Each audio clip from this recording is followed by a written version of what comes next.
नमस्कार दोस्तों, एक बार फिर से स्वागत है आपका हमारे YouTube चैनल अद्भुत गाथा पर। भक्तगणों, सबसे पहले तो आप सभी भक्तों को शारदीय नवरात्रि की ढेर सारी शुभकामनाएं।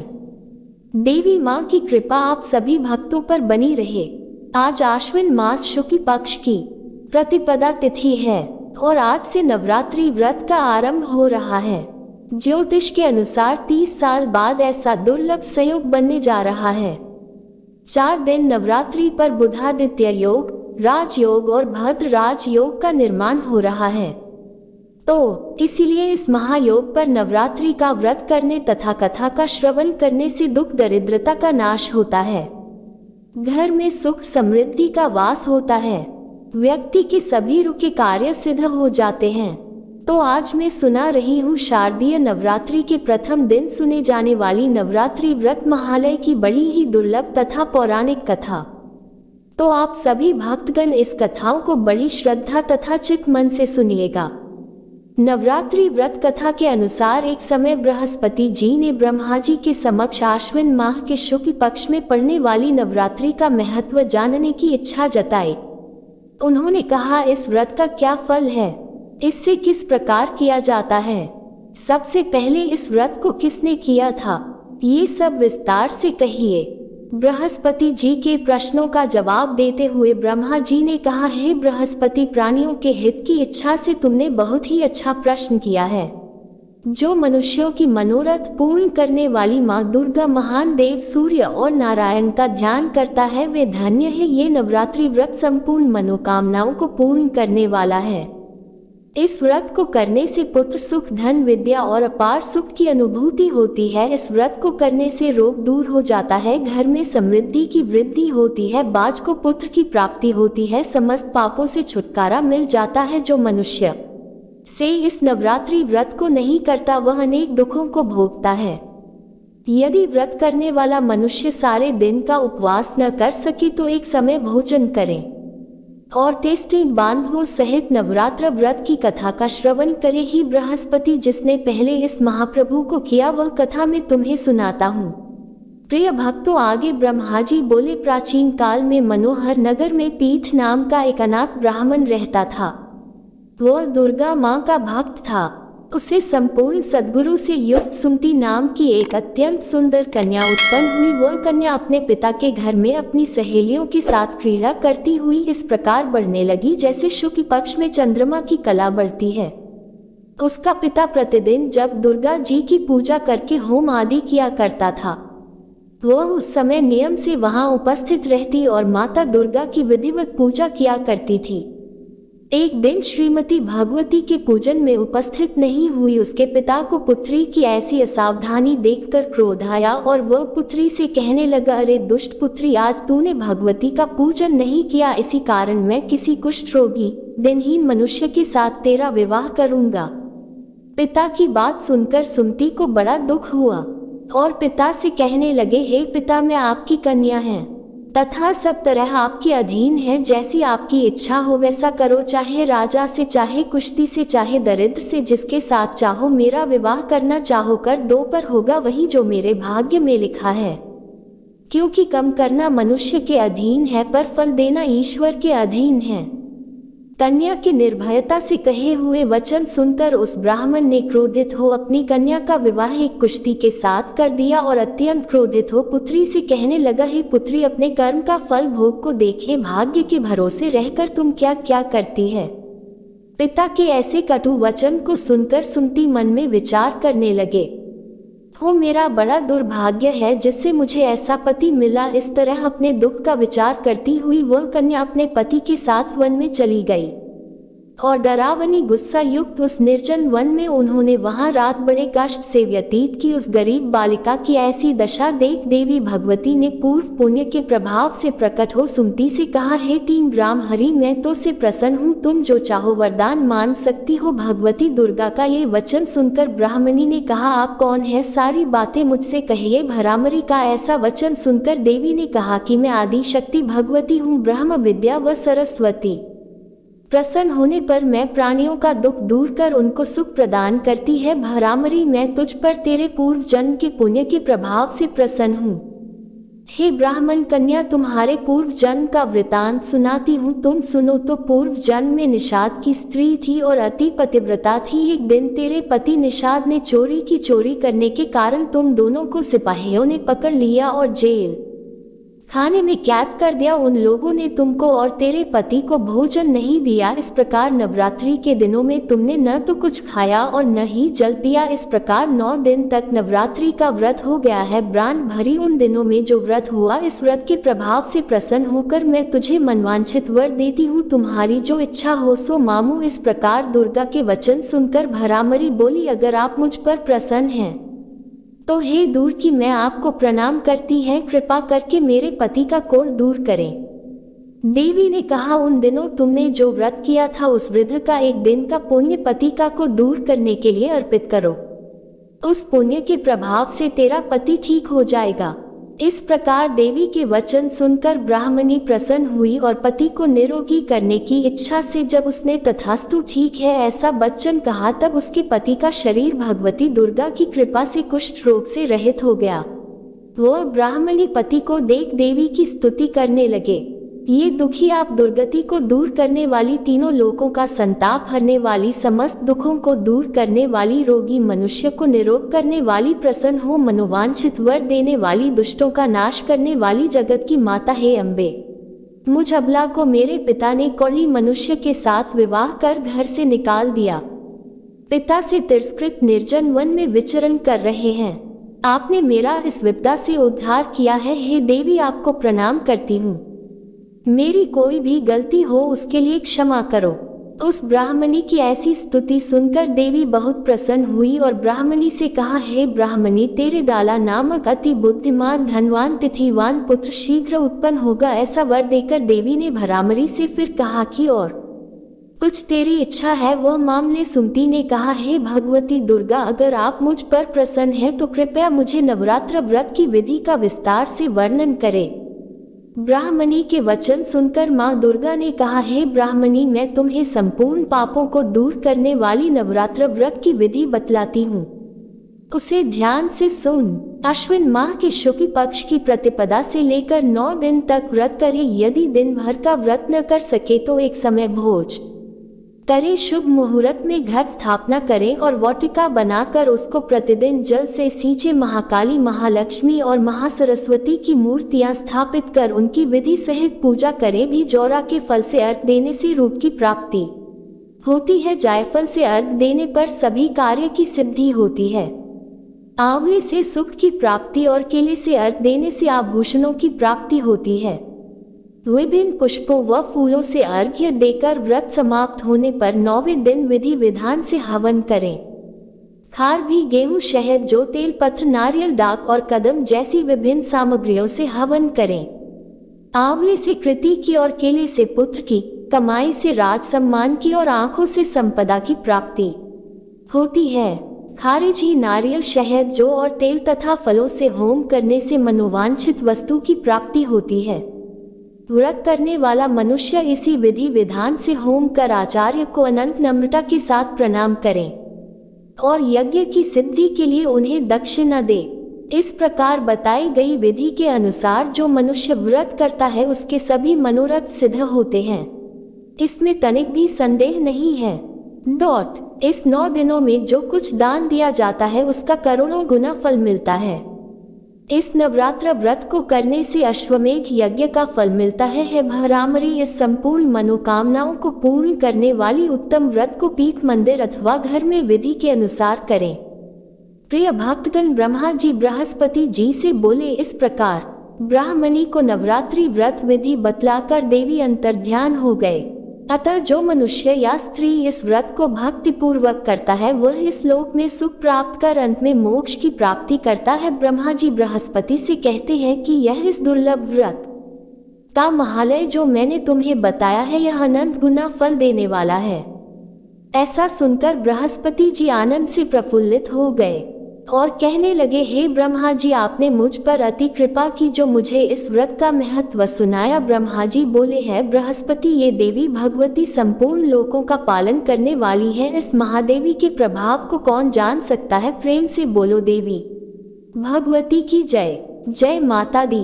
प्रिय भक्त गणों, आज नवरात्रि का प्रथम दिन है, तो आज हम श्रवण करेंगे माता दुर्गा के प्रथम स्वरूप मां शैलपुत्री की कथा। मां दुर्गा अपने पहले स्वरूप में शैलपुत्री के नाम से पूजी जाती हैं। पर्वतराज हिमालय की पुत्री होने के कारण इनका नाम शैलपुत्री पड़ा।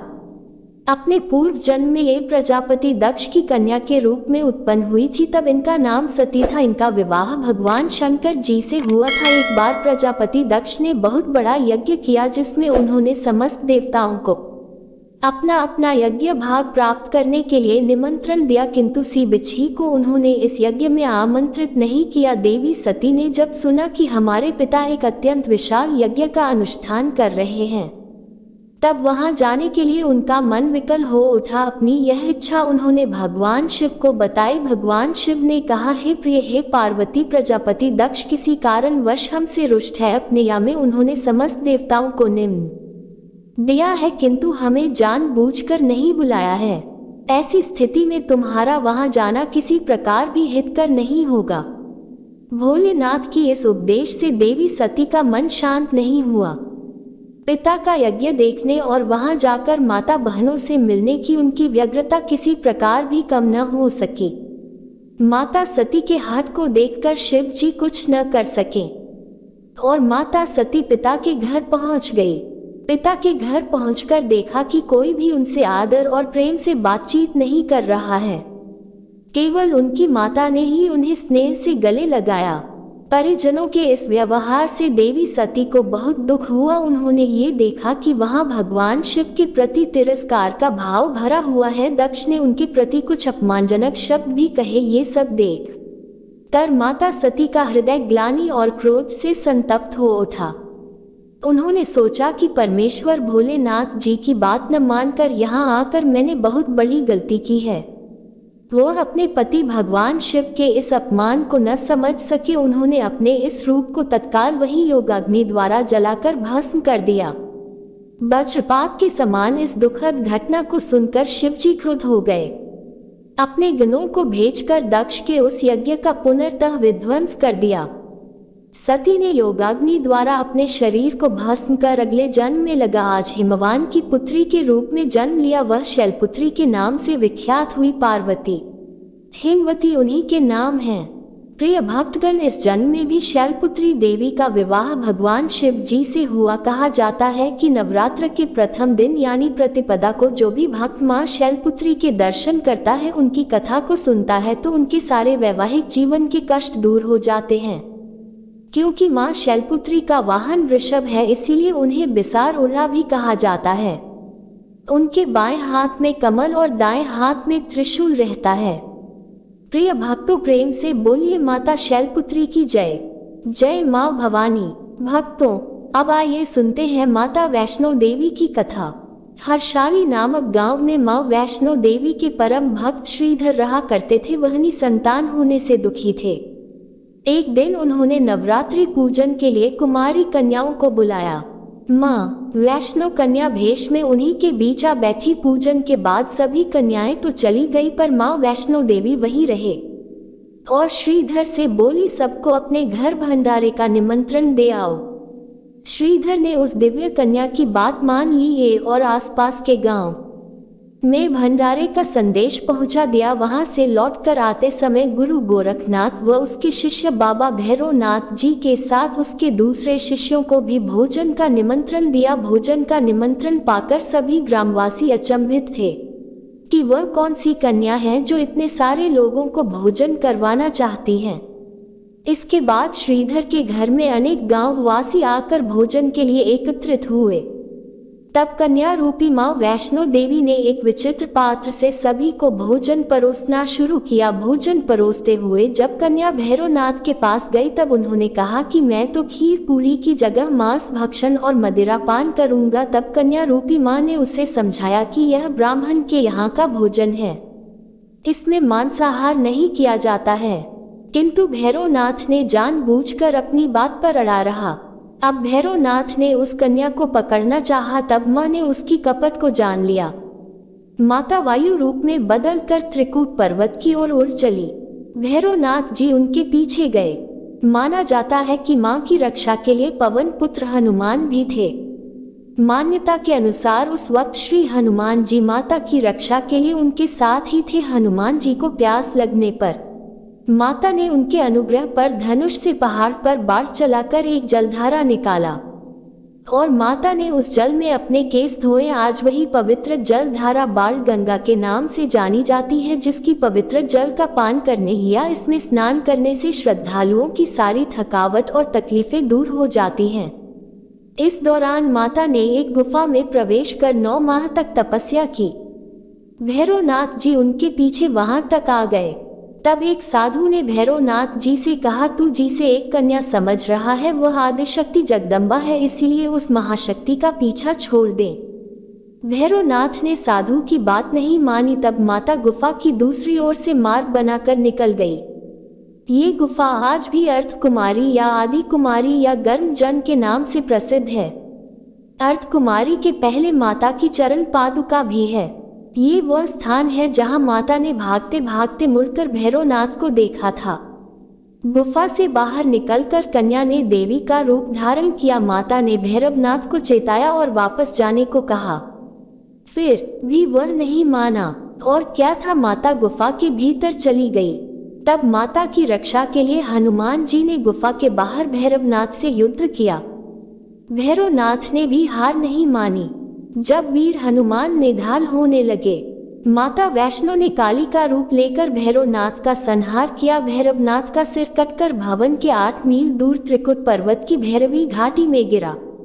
उस स्थान को भैरवनाथ के मंदिर के नाम से जाना जाता है। जिस स्थान पर मां वैष्णो देवी ने हाथी भैरवनाथ का वध किया, वह स्थान पवित्र गुफा अथवा भवन के नाम से प्रसिद्ध है। इस स्थान पर मां काली दाएं, मां सरस्वती मध्य और मां लक्ष्मी बाई पीली के रूप में गुफा में विराजमान हैं। इन तीनों के सम्मिलित रूप को ही मां वैष्णो देवी का रूप कहा जाता है। कहा जाता है कि अपने वध के बाद भैरवनाथ को अपनी भूल का पश्चाताप हुआ और उसने मां से क्षमादान की भीख मांगी। माता वैष्णो देवी जानती थी कि उस पर हमला करने के पीछे भैरवनाथ जी का प्रमुख मनसा मोक्ष प्राप्त करने की थी। उन्होंने न केवल भैरवनाथ जी को पूर्वजन्म के चक्र से मुक्ति दिलाई, बल्कि उसे वरदान देते हुए कहा कि मेरे दर्शन तब तक पूरे नहीं माने जाएंगे जब तक कोई भक्त मेरे बाद तुम्हारे दर्शन नहीं करेगा। उसी मान्यता के अनुसार आज भी भक्त माता वैष्णो देवी के दर्शन करने के बाद 8 किलोमीटर की खड़ी चढ़ाई कर भैरवनाथ जी के दर्शन को जाते हैं। इसी बीच वैष्णो देवी ने 3 पिंडी सिर्फ सहित एक चट्टान का आकार ग्रहण किया और सदा के लिए अंतर्मग्न हो गई। इसी बीच माता वैष्णो देवी ने पंडित श्रीधर को स्वप्न में सब कुछ बताया। वे त्रिकुटा पर्वत की ओर उसी रास्ते आगे बढ़े जो उन्होंने सपने में देखा था। अंततः वे गुफा के द्वार पर पहुंचे। उन्होंने कई विधियों से पिंडियों की पूजा की और दिनचर्या बना ली। देवी की पूजा से मां वैष्णो देवी प्रसन्न हुई। वे उनके सामने प्रकट हुई और उन्हें आशीर्वाद दिया। तब से श्रीधर और उनके वंशज माता वैष्णो देवी की पूजा करते आ रहे हैं और माता वैष्णो देवी अपने भक्तों का कल्याण निरंतर करती आ रही हैं। हिंदू पौराणिक एक मान्यताओं में जगत में धर्म की हानि होने और मैं की शक्तियों के बढ़ने पर आदि शक्ति के सत, रज और तम 3 रूप महासरस्वती, महालक्ष्मी और महादुर्गा ने अपनी सामूहिक बल से धर्म की रक्षा के लिए एक कन्या प्रकट की। ये कन्या त्रेता युग में भारत के दक्षिणी समुद्र तट रामेश्वरम में पंडित रत्नाकर की पुत्री के रूप में अवतरित हुई। कई साल से संतानहीन रत्नाकर ने बच्ची को त्रिकुटा नाम दिया, परंतु भगवान विष्णु के अंश रूप में प्रकट होने के कारण दस नाम से विख्यात हुई।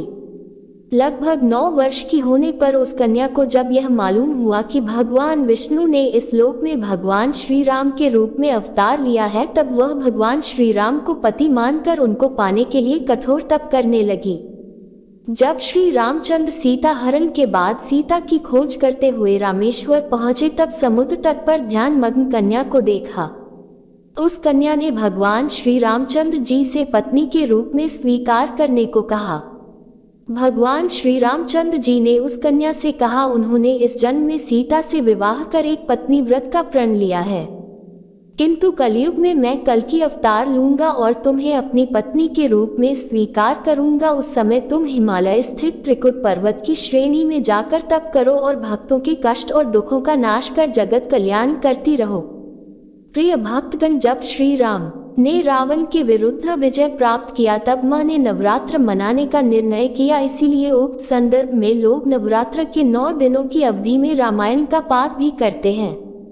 श्री रामचंद्र जी ने वचन दिया था कि समस्त संसार द्वारा मां वैष्णो की स्तुति की जाएगी। त्रिकुटा वैष्णो देवी के रूप में प्रसिद्ध होगी और सदा के लिए अमर हो जाएगी। प्रेम से बोलिए जय माता वैष्णो देवी, बोलो सांचे दरबारा की जय। तो दोस्तों, ये थी माता की कुछ पवित्र और पावन कथा।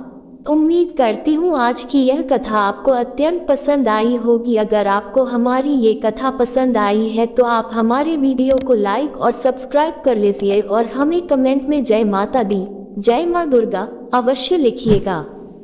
माता रानी आपके सभी कष्ट हरे, आपका जीवन सदैव आनंदमय और खुशियों से परिपूर्ण हो, इसी मनोकामना के साथ आज के लिए इतना ही। मिलते हैं अगली वीडियो में, तब तक के लिए नमस्कार।